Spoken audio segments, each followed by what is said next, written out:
Hi මචං සුදුස් අද ඇසල පොය දවස අධි ඇසලද නිකං ඇසලද සාමාන්‍ය ඇසලද දන්න කොමාරි පෝය තත්ත්වය කෙසේ තිබුණත් දේශපාලනික තත්ත්වය හරි දරුණුයි. මොකද අර විශ්‍රාම වයස විනිසුරුවරුන්ගේ විශ්‍රාම වයස ඒක වැඩි කරන එක කරනවාමයි කියලා අපි කිව්වා. අනිවාර්යෙන් කරනවා කියලා කිව්වා. මොකද ඕක මචං මේ සාමාන්‍ය ජනතාවට අදාළ දෙයක් නෙමෙයි. සාමාන්‍ය ජනතාවට ওই ව්‍යවස්ථාව වෙනස් කරන ඒවා අලුත් අනපනක් ගේන ඒවා කියන ඒවා අදාළම නැත. උන්ට ඕනේ මචං උන්ට වීකෙන්ඩ් වල ආතල් එකක් ගන්න පුළුවන් නම් බඩු හැවුනම් පෙට්‍රල් කීයට හරි තියෙනවා නම් මේක මං ගේන තර්කයක්.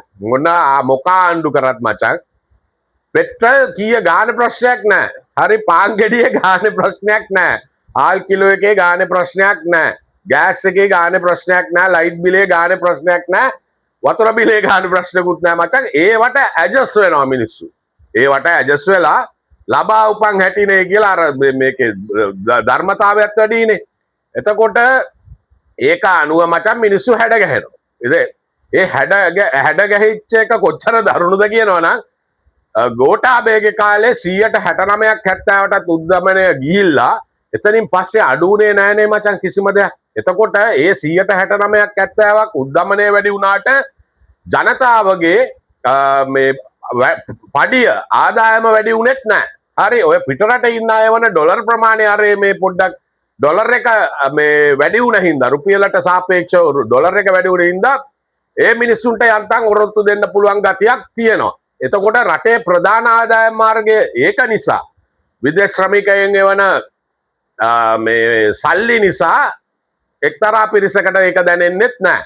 ඊට පස්සේ පෞද්ගලික අංශයේත් කොමාරි බැංකු ශාස්ත්‍රයේ අර මේ සේවා සපයන අයගෙත් පඩිය පොඩ්ඩක් වැඩි වුණා. ආණ්ඩුවේ සේවකයන්ගේ හොඳටම වැඩි වුණා. එතකොට මිනිස්සුන්ට හවුලක් නැහැ.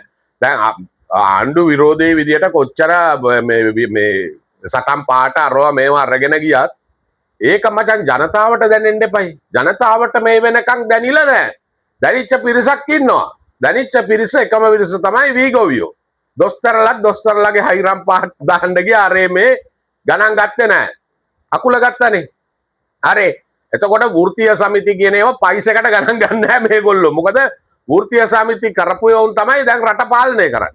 වසන්ත සමරසිංහලා රංජන් ජයලාල්ලා මහින්ද ජයසිංහලා ඔය ඉන්න යුනියන් කරපු එවුන්. හරි මේ කියන්නේ ප්‍රයිවට් සෙක්ටර්ස් වල හිටන් අර කූඹියෝ කතාවේ තියෙන කතන්දරේ.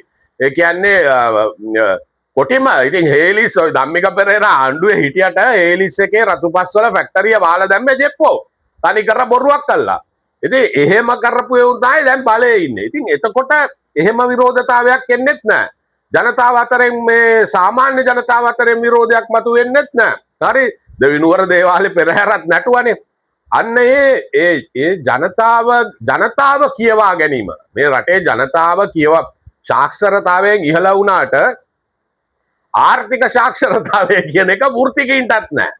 හරි වෘත්තිකයින්ටත් නැහැ. හොඳම උදාහරණය මගේ ගාව මන් තියනවා දැන් මං අරගෙන ආවා මේ රටේ ජනතාවගේ මානසිකත්වය කියව ගැනීම. ඔය මේ ලයිට් රේල් එකක් දාන්න ගියේ මචං UNP කාර්යෝනේ. ඒක ලංකාවට කිසිසේත්ම වැඩක් නැති එකක්. ඒක දාන්නේ මොකටද? ඒක කෝටි බිලියන 2ක් ඒ කාලේ මම හිතන්නේ දැන් කරන්න ගියොත් ඊට වැඩිය යනවා ඩොලර් බිලියන 2ක ප්‍රොජෙක්ට් එකක්. ඒ කියන්නේ පෝට් සිටි එකටත් වැඩිය ලොකු ප්‍රොජෙක්ට් එකක් කරන්න යන්නේ. මේ කණු වගේක් ගහලා ඒක උඩ ලයිට් රේල් එක යවන එක. හොඳයි. හොඳ දේවල්. දියුණු රටකට. මේක මචං මේ රටේ මිනිස්සු පට්ට දුප්පත්. හරි මේ CCC ප්ලස් කියනවා ලෝකේ වේගෙන්ම දියුණු වෙන රටවල් කියනවා ලෝකේ වේගෙන්ම දියුණු වෙන රටවල් ගැන දන්නේ නැති ඒුන්ට හොඳයි ඔය වගේ නිවුස්.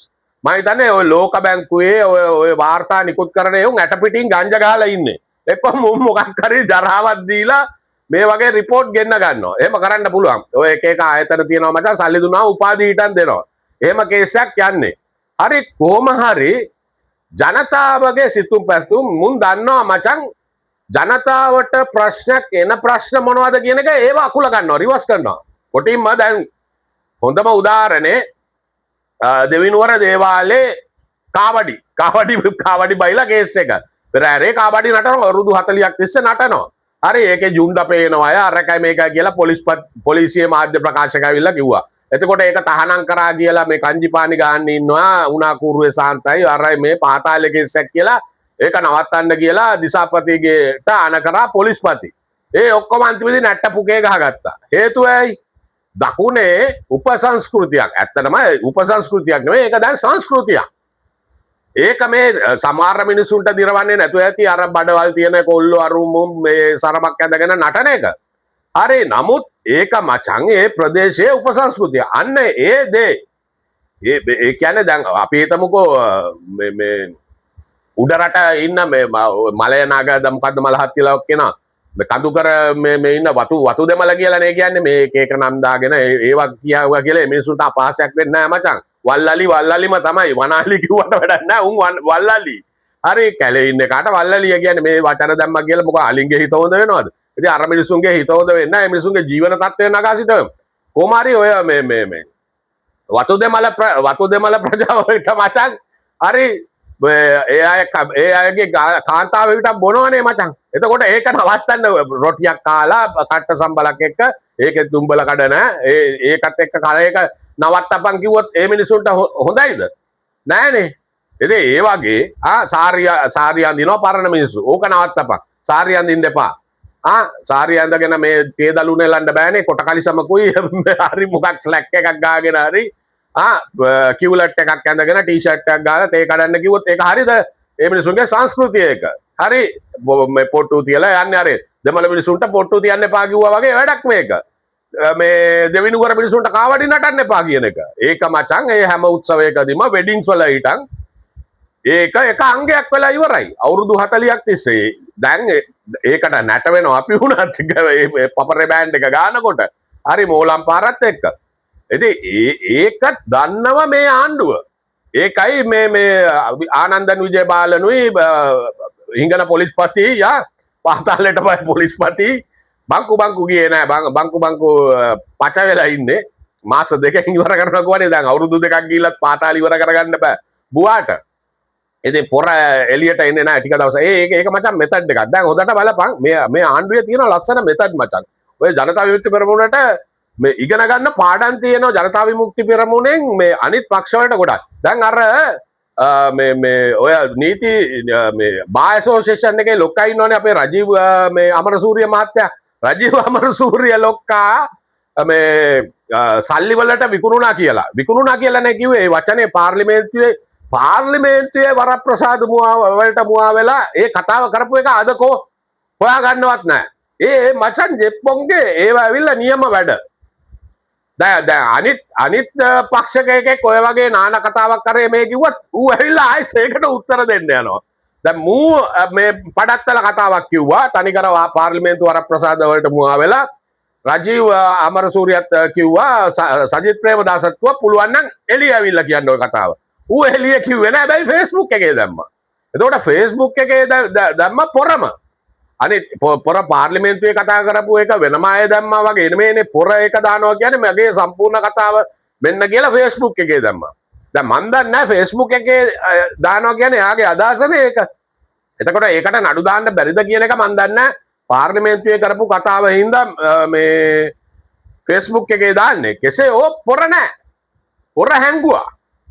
ආයේ සුමාන දෙක තුනකට ඔය වටගල නාගත්තාම වටගල එන්නේ නැහැ. ලක්මාලි නාගත්තාම ලක්මාලි එවන්න එතකොට කාලයක් හංගලා හිටියා මේ කවුද මේ උගණ්ඩා කුමාරි. ඒ ඇවිල්ලා මචං ටැක්ටික්ස්. එතකොට ඒ ප්‍රශ්නේ යට යනවා. ඕක දිගටම කතා කරන්න ගියොත් ඕකට උත්තර දෙන්න ගියොත් මේ ප්‍රශ්න වෙන්නේ. දැන් ඒ වගේ ටැක්ටිකල් මොළ නෑ මචං මොළ නෑ. අනිත් ඉන්නේ උන්ට උන් උත්තර දෙන්න යනවා. එක්ක උන්ගේ ගෝලේ උත්තර දෙනවා. මුංගේම නෙමෙයිනේ මුංගේ හොඳ සංවිධානාත්මක වැඩසටහනක් තියෙන්නේ.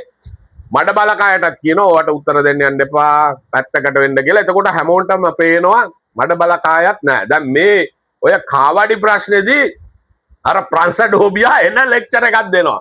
මේ බුද්ධ්‍යංශ වල තොරතුරු නෙමෙයි. මට පේන්නේ මචං මේක උනේ මේකේ අර පොඩි නිකන් දැක්කාම මේක ගැලපෙන්නේ නැහැ වගේ ජනතා විමුක්ති පෙරමුණේ සංස්කෘතියට ගැලපෙන්නේ නැති දෙයක් තියෙනවානේ. මට හිතෙන දේ මම මේ කියන්නේ මුන්ට ඕන වුණා මචං ඔක නවත්ත ගන්න. පෙරහැරේ කාවඩි නටන එක. ඒ කියන්නේ මුන්ගේ සංස්කෘතියට ගැලපෙන්නේ නැති ඉඳා. එතකොට මුන් කරේ ඔය උනාකූරුවේ සාන්ත කියන එක්කෙනයි කංජිපාණි යාළුවලුනේ. කංජිපාණිද වෙන කවුරු හරිද දන්නේ නැහැ. කෝල් එක දුන්නේ කෝල් එකක් දුන්නා. දීලා නවත්තන්න බැලුවේ. නවත්තන්න බැලුවට වැඩේ හරි ගියේ නෑ. දෙහිබාලේ මල්ලි ඇද්දා කේස් එක. එතකොට දෙහිමාලේ මල්ලි වෙනුවෙන් පෙනී හිටියා නිලමෙතුමත්. මොකද නිලමේ දන්නවා ජනතාවගේම මම හිතන්නේ එහෙම දෙයක් තමයි උනේ. කෙසේ හෝ වේවා ඒක තේරුණ හින්දා ආනන්දන් විජේබාලන් එහෙටම ගිහිල්ලා දිස්ත්‍රික් මාතරටම ගිහිල්ලා අවසර දුන්නා නටන්න. එතකොට ඒකේ අපි කිසිසේත්ම ඔය ඩ්‍රග්ස් ගන්න ඒවට අරවට මේවට සංස්කෘතික අංගයට ගැන අපිට අවුලක් නැහැ. නමුත් කන පැලෙන්න බීලාරේ මේ පෙරහැරක නටන එක හරිද කියන ප්‍රශ්නයක් අපිටත් තියෙනවා. හැබැයි අපි දන්න තරමට අපි පොඩි කාලේ ඉඳලා පෙරහැරවල වල යන සිංගාරම් ගාන නටන අරුමුන් ඔක්කොම පොඩි ෂොට් එකක් ගහලා තමයි ඒක කරන්නේ. ඔය ප්‍රේ වෙලා පවිල් කරන උන් හිටන් පොඩි අඩියක් ගහලා තමයි ඒවා කරන්නේ. නැතුව ඒවා කරන්න හරි අමාරුයි. පැය ගානක් පෙරහැරක නට යන්න බෑ. අරක බෙහෙත් නැතුව හරින නැටුම් තෙල් කියලාත් කියන්නේ ඒකනේ. මම හිතන්නේ ඒකින්ද වෙන්නේ නැති නැටුම් තෙල් කියලා කියන්නේ. මේ ඒවා නැතුව ඒවා දේවල් කරන්න අමාරුයි. අනිත් දවස්වල එම අඩක් ගහන්නේ උන්ට. කෙසේ හෝ ඒකට ආණ්ඩුව මචං රිවර්ස් ගියා. ඒක නවත්ත ගත්තා. ඒක නැවැත්තුවට මම ඒකයි කිව්වේ ජනතාවට කිසිසේත්ම දාලා දෙයක් නෙමෙයි මචං විනිශ්චයකාරවරුන්ගේ 60 65 නෙමෙයි. අර කියනවා වගේ 70 75 80 සහ සීකල්පනාව තියෙනවා නම් ඩිමෙන්ෂියා නැත්තම් මිය යන තෙක් හරි අග්‍ර විනිශ්චයකාරයා අග විනිසුරු කමේ හිටියා. ඒක ජනතාවට අදාළ නැහැ මචං. ඒක අදාළ අය තමයි ඔය කෑ ගැහුවේ. ඉතින් කෑ ගැහුවට වැඩක් නැහනේ. දැන් රජීව් බාර් ඇසෝසියේෂන් එකේ සාලිය පීරිස්ලා රජීව්ලා ලෝයර්ස්ලා ඔක්කොම ඇවිල්ලා මේගොල්ලෝ ඇයි මේ මෙහෙම දෙයක් ලෝයර්ස්ලා ගණන් ගන්න නැති ලෙවල් එකටත් දැන් ඇවිල්ලා තියෙන්නේ. එතකොට එයාලටත් ලෝයර්ස්ලා පිරිසක් වෙනම ඉන්නවා. අරගලයේද ජනහිතවාදී ලෝයර්ස්ලාද මන්දා මක්කුන්ද කියලා ටිකක් වැදගත් වෙනුමක් තියෙන මිනිස්සු මේ අර හාල් පාරුව වගේ ලෝයර්ස්ලා නෙමෙයි. ටිකක් වැදගත් වෙනුමක් තියෙන ලෝයර්ස්ලා පිරිසක් ඇවිල්ලා ඒගොල්ලෝ මේ වෙනුවෙන් පෙනී හිටිනවා. ඉතින් අනිත් එක මේක තේරෙනවා කරන්න යන දේ මොකද්ද කියලා තේරෙන්නේ ඉඳන්නේ විපක්ෂයත් වැඩේට බහලා තියෙන්නේ. මේ කරන්න යන්නේ අපි ඡන්දෙට ජනාධිපති අනුර කුමාර දිසානායක වෙන්න අවුරුද්දකටත් ඉස්සෙල්ලා මම කියපු දේ තමයි දැන් වෙන්න යන්නේ. ඒකින්ද මට හරි සන්තෝෂයි මේවට. මාර ත්‍රිල් එකක් තියෙන්නේ. ඒක තමයි අර කාලකන්ණි සතුට කියලා කියන්නේ. එහෙම සන්තෝෂයක් මට තියෙනවා. මොකද මේ දේ මෙහි ජනතා විමුක්ති පෙරමුණට බලය ගියොතින් මේ වගේ දේවල් වෙන්න පුළුවන්. ප්‍රජාතන්ත්‍රවාදයට දරුණු අනතුරක් කියන එක ඔය ඉන්න දේශපාලඥයෝ කිසිම කෙනෙකුට තේරුන්නේ නැහැ. කිසිම කෙනෙකුට තේරුන්නේ නැහැ. උන් හිතුවා මේ ප්‍රජාතන්ත්‍රවාදී මාවතට ඇවිල්ලා තියෙන ඉඳා ආවයින් පස්සේ මේගොල්ලෝ ප්‍රජාතන්ත්‍රවාදී පිළි අරගෙන ඡන්ද තියලා පෙරදුනයින් පස්සේ ඇයි කියලා. දැන් මොකද්ද මුන් කියන්නේ? ආවහම අපි ආවේ බලය එක එකාට දෙන්න නෙමෙයි කියන එක දැන් කියනවා. හරි. එතකොට ඉතින් අර මගේ සන්තෝෂය ඊවහා යනවා. අනිත් එක මචං JR මේ රටේ කාලකන්ණි දේශපාලඥයන්ට තේරෙන්නේ නැති වුණාට ජනතා විමුක්ති පෙරමුණේ නෙමෙයි අනිත් අයට. එයාලට නොතේරුණාට JR මේ ව්‍යවස්ථාව හදනකොට ඒ කියන්නේ විධායක ජනාධිපති ධූරය හදන වෙලාවේ මම මේක අනුමත කරන කෙනෙක්. මොන සෙල්ලම් දැම්මත් විධායක ජනාධිපති ක්‍රමය. දැන් ඒකෙන්නේ අනුර කුමාර දිසානායක එයාට ඕන දේ එයා කරන්නේ. හරි ඒකට තමයි JR මේක හැදුවේ. හරි 6න් 5ක බලයක් හම්බුන වෙලාවේ. නමුත් මේක හදපු වෙලාවේ NM පෙරේරා සහෝදරයා සමාජවාදී කට්ටියනේ මචං. NM පෙරේරා සහෝදරයා කිව්වා මේක පිස්සෙක්ගේ අතට ගියොතින් මාර විනාශයක් මේ රටට වෙන්නේ කියලා. ඉතින් NM පෙරේරා ඒ කියපු කතාව පිස්සෙක් කියන එක ජනාධිපතිවරුන්ට මචං පිස්සෝ කියන්න බෑ. නමුත් NM පෙරේරා කිව්වේ මේක මේ පොඩ්ඩක් අවුල් කට්ටියට අරේ මේ ගියොතින් එම වැඩේ හබක් වෙනවා කියන එක. ඉතින් ඒ දේ තමයි 2015 ඉඳලා මේ වෙලා තියෙන්නේ. හරි 2015 කවුද ආවේ? සිරිසේන. හරි එතකොට මේ ඒකට වගකීමක් තියෙනවා රනිල් වික්‍රමසිංහලටත්. එයාලට අවශ්‍ය දේවල් කරන්න දුන්නේ නැත්නම් සිරිසේන මේ වගේ එයාලට තුන ආණ්ඩුවෙන් එළියට බහලා යන්න. එහෙම නෙමෙයිනේ. සිරිසේන රනිල් වයලවලා මහින්ද රාජපක්ෂට අගමැතිකම දුන්නාන් පස්සෙත් ආයෙත් නඩු දාලා ආයෙත් ආව මේගොල්ලෝ. හරි අරාස් කරපු වෙලාවෙ ගියා නම් රනිල් වික්‍රමසිංහලට ඔය අද එන චෝදනා එන්නේ නැහැ. ඉතින් එහෙම දේශපාලන දැනීමක් මේ මහා ලොකු අර ගොල්ලෝ ෆොක්ස්ලා අර මේ කියලා කියන්නේ. නමුත් එහෙම ඉදිරිය දැකීම ඉදිරියේදී ජනතාව මොකද්ද කියන අපිට මොනවද එන්නේ අපේ නමට මොකද්ද වෙන්නේ කියන එක දැන් ඔය මේ කවුද සාලිය පිරිසුත් කියනවනේ යම්කිසි ප්‍රශංසාවක් මේ හොඳ නමක් තිබුණා නම් අනුර කුමාර දිසානායකට මම දැක්ක අර සුරේෂ් රාගවනුත් ඔය කතාවම කියනවා වෙන විදියකට මගේ හොඳම යාළුවෙක් අපි හිතුවේ නෑ අනුර කුමාර දිසානායක මෙහෙම දෙයක් කරයි කියලා. ඉතින් එයාට තියෙන අර ක්‍රෙඩිබිලිටි එක හොඳ නමක් තිබුණා නම් ඒක නැති වෙනවා කියන එක. ඉතින් අපි දන්නවා එයාට ඒ ක්‍රෙඩිබිලිටි අරව මේවා දාලා නැහැ.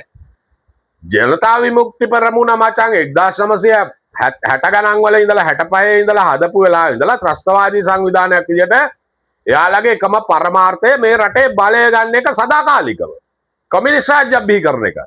ඒක ඉතින් උඩ පැනගෙන ගිහිල්ලා අපේ ජනතාව දුන්නා. ජනතාවට බැනලා වැඩක් නැහැ. ජනතාවගේ සිතුම් පැතුම් අරව මේවා ඔය ඉන්න අයට වැඩිය හොඳට මේගොල්ලෝ දන්නවා. ඒකයි මම කිව්වේ මොන යකා මොන සෙල්ලම් දැම්මත් අන්තර්ජාතික වශයෙන් ආවත් මේකට කරන්න එපා. අර මේ එහෙම කියන්න බෑ රටවල් වලට. මේක ස්වාධීන රාජ්‍යයක් හැටියට ඒක වෙන්නේ නැහැ. තානාපතිලවත් අර මේ කිසි දෙයක් කතා කරන්නේ නැහැ. නමුත් ගොබ්බ පාලකයෝ ඉන්නකොට තානාපතිලත් බෑලා උන්ව එලවලා දානවා. ඉතින් ඒ ගැන මම කතා කරන්නේ නැහැ. ඊයේ පෙරේදත් ගොන් වැඩක් කළා තියෙනවා. කෙසේ හෝ වේවා මම ඒකයි කිව්වේ මේ දේ අනිවාර්යෙන් කරනවා කියලා. ඒ කියන්න ප්‍රධාන හේතුව තමයි මේක ජනතාවගේ ප්‍රශ්නයක් නෙමෙයි මචං. ජනතාවට නඩුවක් තියෙන පුද්ගලයෙක් කියලා කියමුකෝ අපි. මහා ජනයා අතරේ නඩුවක් එයාටත් ඕනේ නඩුව පුළුවන් තරම් ඉක්මනට ඉවර කරගන්න. එතකොට ආණ්ඩුව කියන්නේ අපි මේක කරන්නේ නඩු ටික අහලා ඉක්මනට ඉවර කරන්න. මේ විශ්‍රාම යන වයස වැඩි කරා කියලා නඩු ටික ඉක්මනට ඉවර වෙන්නේ නැහනේ. ඒකට කරන්න ඕනේ එමනම් උසාවි වැඩි කරලා නඩුකාරවරු පිරිස වැඩි. දැන් මේක කරන්නේ මම හිතන්නේ දිස්ත්‍රික් උසාවි වල අයගෙත් විශ්‍රාම ගැනීමේ වයස වැඩි කරන්න සියලු දෙනාගේම වැඩි කරන්න හදන්නේ. එතකොට එක පුද්ගලෙක් අදාළ වෙන්නේ නැහැ. එක පුද්ගලෙක් අදාළ වෙන්නේ ඇයි කියලා මම ෆොටෝ එකක් දාන්නම්කෝ මේ අධිකරණ ඒවා බොහොම පරිස්සමෙන් කතා කරන්න ඕනේ. හරි. ඇයි මේක ගෙන එන්නේ කියලා හේතුව මෙන්න මේ ෆොටෝ එකේ තියෙනවා. පොඩ්ඩක් ඔයලා එන්ලාර්ජ් කරලා බලා ගන්න. හරි. මොකද ওই විවේචනය කිරීමේ හරි ප්‍රශ්නයක් තියෙනවානේ. එතකොට දැන් මේකේ ලාල් විජේනායකද කවුද කියලා කෙනෙක් NPP එකේ NPP එක කියලා එකක් නැහැ. NPP එක සංකෝචනය වෙමින් යනවා කියලා නිර්මාල් රංජිත් දේවසිරි කියනවා. මම කියන්නේ NPP කියලා එකක් නැහැ. NPP කියලා කියන්නේ බලය ගැනීම සඳහා අටවාගත්ත උගුලක් පමණයි. ඒකේ හවුවෙච්ච එක ඔක්කොම එවුන් අද JVP. හරි දැන් මේකේ ඇව්වාම ඊයේ මේ මාධ්‍ය සාකච්ඡාවක් තියලා ධනයිස්සයි හර්ෂණ නායකකාරයි දෙන්න ඇවිල්ලා කතා කරනකොට කතා කරන්නේ අධිකරණ ඇමති නෙමෙයි ජනමාධ්‍ය ඇමති කතා කරන්නේ. එතකොට ලාල් විජේනායක ගැන ඇහුවාමත් ඒක ලාල් විජේනායකට කතා කරන්න දුන්න දරේ උකට උත්තර දෙන්නේ NPP එකේ හර්ෂණ නායකකාර නෙමෙයි. ඒකට උත්තර දෙන්නේ JVP එකේ ධනයිස්ස. හරි. එතකොට ලාල් විජේනායකගේ ප්‍රශ්නය අද්දිත් එයාට අදහස් ප්‍රකාශ කරන්න දුන්නද අර මේ කියනකොට සහ ඊට පස්සේ ඔයා NPPද JVPද කියලා අහනවා මාධ්‍යවේදියෙක්. එතකොට කියන්නේ NPP කියලා එකක් නැහැ කියලා. ඇත්තටම NPP කියලා එකක් නැහැ. ඔන්න දැන් ඒගොල්ලෝ පිළිගන්නවා. හරි ඔය හර්ෂණ නායකකාර තද ටෝක් දීදී ගියා ටෝක් ෂෝ වල එහෙම. හරි මම JVP නෙමෙයි මම NPP කියලා. දැන් එයා පිළිගන්න වෙනවා එයාත් JVP කාර්යයක් කියලා. මේක ජනතාවගේ ප්‍රශ්නයක් නොවන නිසා මේ ගැන කතා කරන්නේ වෘත්තිකයන් සහ දේශපාලඥයින් පමණයි. විශේෂයෙන් ලෝයර්ස්ලා. හැම පක්ෂෙම ඉන්න ලෝයර්ස්ලායි දේශපාලඥයෝ ටික විතරයි මේක කතා කරන්නේ. අනිත් එක මතක ඇති ඔය පොරටුගාමි පක්ෂයේ ඉන්න ලෝයර් කෙනෙක් ඔය අරගලේ වෙලාව ඉඳන් කිව්වා දැන් අපේ රටේ නීතිය අපේ නීතිය අපි තමයි රටේ නීතිය කියලා. එතකොට දැන් හරි පැහැදිලි විධායකය තමයි අධිකරණයත් මේවන්න යන්නේ. හරි විධායකයෙන් අනුර කුමාර දිසානායක තමයි මේ රටේ නීතිය. එච්චරයි කතන්දරේ. කැබිනට් දැන් මම දැක්කා ඊට දවස් දෙකකට හෝ තුනකට ඉස්සෙල්ලා හරිනේ අමරසූරිය කියනවා මේ එහෙම නීති අනපනත් එකපාරට ගේන්න බෑ. ඒක යවන්න ඕනේ නීතිපති දෙපාර්තමේන්තුවට යවන්න ඕනේ. එතන හදන්න ඕනේ. ඒක ආයෙත් චෙක් කරන්න ඕනේ. ඒක පාර්ලිමේන්තුවට ගේන්න ඕනේ. අර දැන් මේක කොහොමද? කැබිනට් එකට දාලා දෙසැම්බර් මාසෙට ඉස්සෙල්ලාද ගිහුවම තාම අගෝස්තුන් නෑනේ පොඩ්ඩක් ඉන්න කලබල. ඕක සුමාන දෙක තුනක් යන ඉස්සෙල්ලා සම්මත කරනවා. ඕක කරන්නේ මොකටද කියලා ඒ වැඩ වෙන දවසට මං කියන්නම්. අර ජනතාව කියවා ගන්න බැරිකම දේශපාලඥයන්ගේ ජනතාව මේ දකුණේ ඉන්න සහ ජනතා විමුක්ති පෙරමුණ හැර අනිත් ඉන්න අයට ජනතාවගේ සිතුම් පැතුම් කියව ගන්න බෑ කියන එකට හොඳම උදාහරණය තමයි මාත් ටික දවසක් හිටපු දිනන දකුණ කියන එකේ ශිරාල් ලක්තිලක කියන ලෝයර් මහත්තයා කියන කතාව. මේක ඒක මම අරගෙන ආවා. මේක පොඩ්ඩක් බලමුකෝ අපි. දැන් එයා බනිනවා ජනතාවට. හරි ඒ කියන්නේ ජනතාව එන්නේ නැහැ කියලා මේකට. මේමයි කියන්නේ. දැන් බලන් යනකොට විනිසුරු විශ්‍රාම වයස වැඩි කරගන්න සපෝට් එක දෙන්නේ 18 ගේන්න මහින්දට සපෝට් කරපු. මේ 18ක් ගේනවා අරව මේවා මෙයා කියන්නේ මෙයා හිතන විදිය මේ 20 ගේන්න ගෝඨාට සපෝට් කරපු. පස්සේ කාලෙක මාලිමාවට ඡන්දය දීපු පුරවැසියෝ විතරයි. ඒ අය ඉන්නේ මානසික විෂාදයක මල පැනලා ජනතාවත් එක්ක. දැන් ශිරාල් ලක්තිලකට ජනතාවත් එක්ක මල පැනලා. මේ ශිරාල් ලක්තිලකට විතරක් නෙමෙයි. ඔය වෘත්තිකයෝ අරේ මේ ඉන්න අයට තියෙන දැන් මම එකයි කිව්වේ මේක නීතිවේදියන්ටයි දේශපාලඥයන්ටයි ලඟු වෙච්ච ප්‍රශ්නයක් මේක. මේක මචං මේ වගේ දේවල් මේ ආණ්ඩුව විතරක් නෙමෙයිනේ කරේ. දැන් ඒකයි මම කිව්වේ සිස්ටම් චේන්ජ් නැහැ. සිස්ටම් එක එහෙමම යනවා. ඒ කියන්නේ අශ්වෝ ටික එහෙමම දුවනවා ජොකියෝ විතරයි වෙනස් වෙලා තියෙන්නේ. උන්ට ඕන දේවල් කරගන්නවා. විධායක ජනාධිපතිකම කිසිසේත්ම අතාරින්නේ නැහැ. විධායක ජනාධිපතිකමට විතරක් නෙමෙයි ගොඩක් වෙලාවට ඡන්දත් නැති මම හිතන්නේ එහෙම දෙයක් කරන්න තමයි හදන්නේ. ඒ කියන්නේ හරි පැහැදිලිනේ මචං මේකේ මොකද්ද මේ කියන්නේ කියලා. නලින්ද ධනේෂ් කෙලින්ම රජීව ඇවිල්ලා බා ඇසෝසියේෂන් එකේ ලොක්කා. එයා කියනවා මේක මේ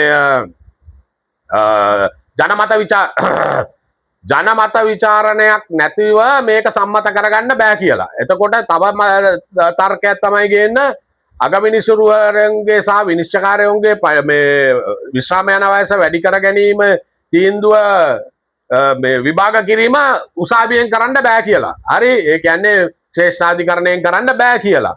ඒවා අදාළ නෑ. ඒවා අදාළ නෑ අනුර කුමාර දිසානායකට. අනුර කුමාර දිසානායකට ඕන දේ කරනවා. හොංකොං වල අග්‍ර විනිශ්චයකාරතුමා කරපු වැඩේ කරන්න මේ හොංකොං නෙමෙයිනේ මචං. ඔය ලංකාවට කෙලවෙලා තියෙන ප්‍රධාන හේතුවක් තමයි. කොහේ හරි වුණාම අරේමයි මේමයි කියනවා. ලංකාවේ උන්ගේ සිතුම් පැතුම් වෙනස්. හරි ඒකින්ද තමයි මම දැන් මේකත් පෙන්නුවේ.